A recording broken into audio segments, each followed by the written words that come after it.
Ah, Noël. Les guirlandes, les sapins, les cadeaux soigneusement emballés. Mais aujourd'hui, je vous invite à ranger vos boules de neige pour une plongée dans un univers où l'esprit des fêtes prend une forme, disons, un peu particulière.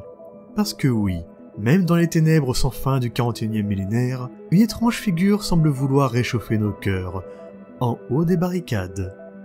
Aujourd'hui, nous allons parler d'un symbole de rébellion, de légèreté, mais aussi d'un certain cynisme festif. Un personnage aussi improbable qu'emblématique, qui nous montre que même dans un univers aussi désespéré, un peu de magie de Noël peut émerger au milieu des explosions, bien évidemment. Nous allons parler du Red Gobo, ou d'Ared Gobo.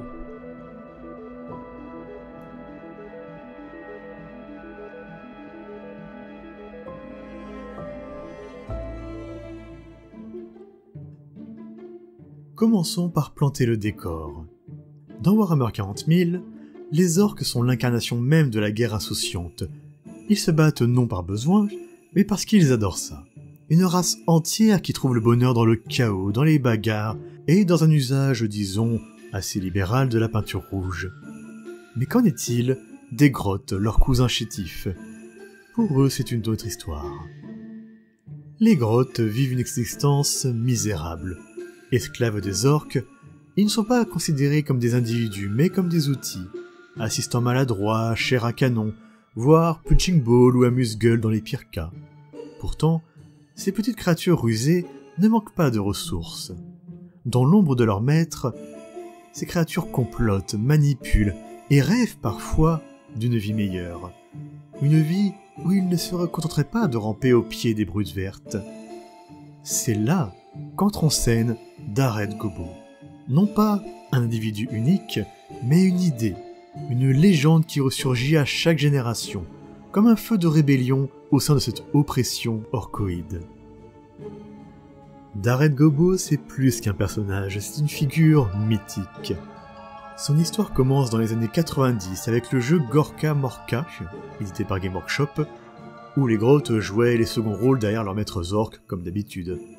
Mais très vite, Dared Gobo a transcendé son rôle initial pour devenir un symbole, celui de la résistance des grottes face à leurs oppresseurs. Lorsqu'un grotte endosse le rôle du Red Gobo, il ne se contente pas de se couvrir de rouge. Il incarne une rébellion, une flamme vacillante mais brillante, allumée dans l'ombre de la tyrannie. Il fédère ses camarades, lance des insurrections et souvent échoue de manière spectaculaire. Mais peu importe, le Red Gobo n'est pas qu'un être de chair, il est une idée, une aspiration. D'ailleurs, cette idée de rébellion intemporelle dépasse largement l'univers des grottes et des orques, et même l'univers de Warhammer 40 000.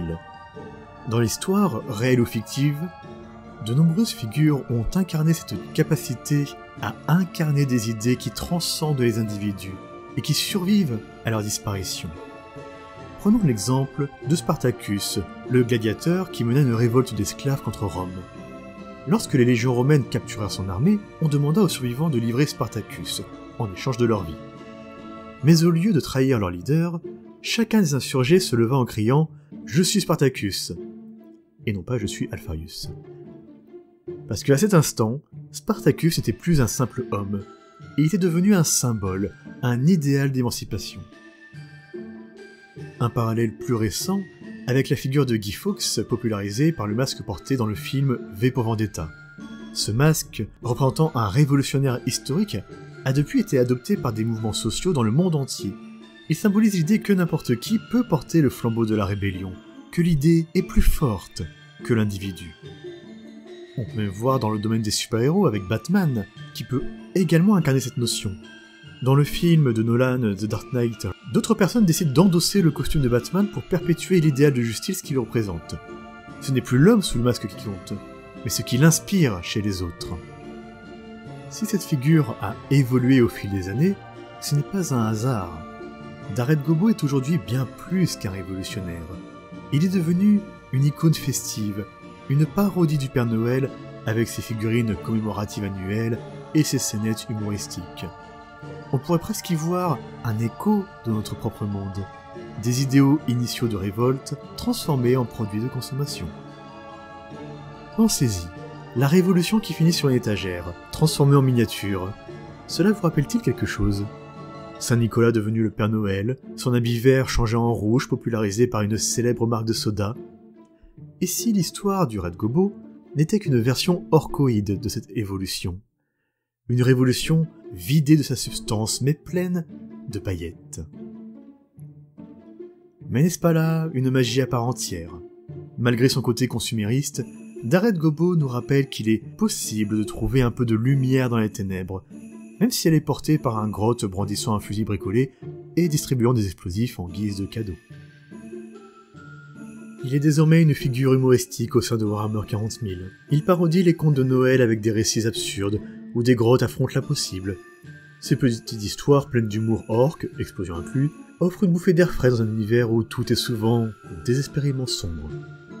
C'est un rappel qu'au milieu du chaos et de la souffrance, il y a toujours une place pour l'absurde, pour un éclat de rire. Et ce n'est pas là l'essence même de Noël, une fête au cœur de l'hiver, une promesse de chaleur et de renouveau, même lorsque tout semble sombre et perdu. Red Gobo n'est pas qu'une plaisanterie festive ou une curiosité pour les collectionneurs. Il est un symbole fort qui nous parle de la puissance des idées. Même dans un univers aussi désespéré que celui de Warhammer 40 000, il nous montre que des idées comme la liberté, l'émancipation ou l'espoir peuvent survivre aux échecs, aux destructions et même au consumérisme. Alors, la prochaine fois que vous voyez Red Gobo en figurine ou dans une histoire, souvenez-vous, il porte en lui quelque chose de plus grand. Une petite révolution à raconter non seulement aux grottes du 41e millénaire, mais aussi à l'enfant intérieur en chacun de nous. Et vous, quels sont vos idéaux, vos propres rêves de rébellion, même dans les ténèbres? N'hésitez pas à partager vos réflexions en commentaire sur cette thématique.